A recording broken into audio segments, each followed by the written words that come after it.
tonight's set list has been written in red pen, so it's near impossible to know what that says. And I wrote it. Yeah, the legible and invisible.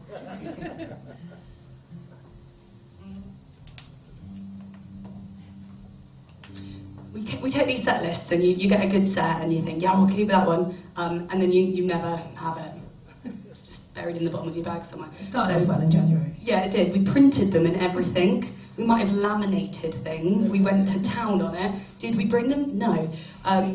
So once before a gig, we were like, oh, the set list! And all we could find in the newspaper that wasn't too written on was the crossword.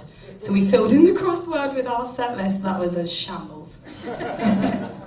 It's like, no, we're not playing 22 down. We're 16 across next.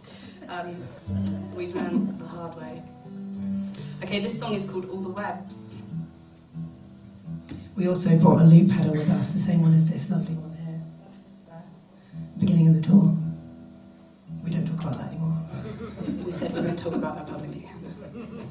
What have you gone and done? Basically, I think Hannah bought a loop pedal because she liked the bag that it went in. And what we're left with is a really nice bag.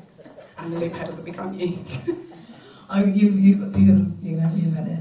I think you're too sprightly to use it because you're like bouncing around and then suddenly she's like, and it's too late. And for about 12 gigs we were just in absolute fear, and it started to like impact on our mental health. It saved us going to the gym or training for the marathon. No, it gave me a nervous condition and a heart murmur.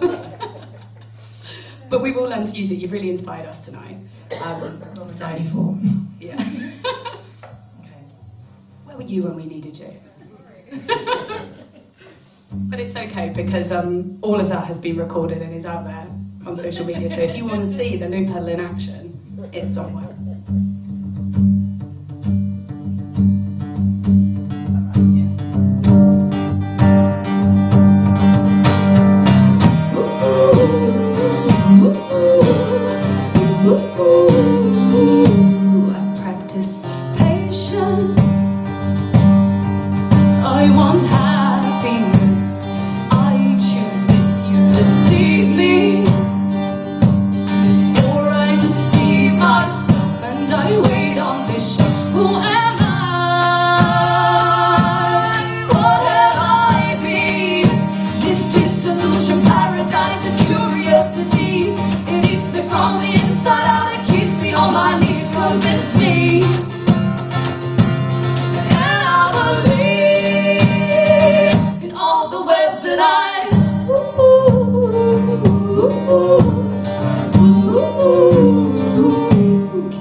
Woo!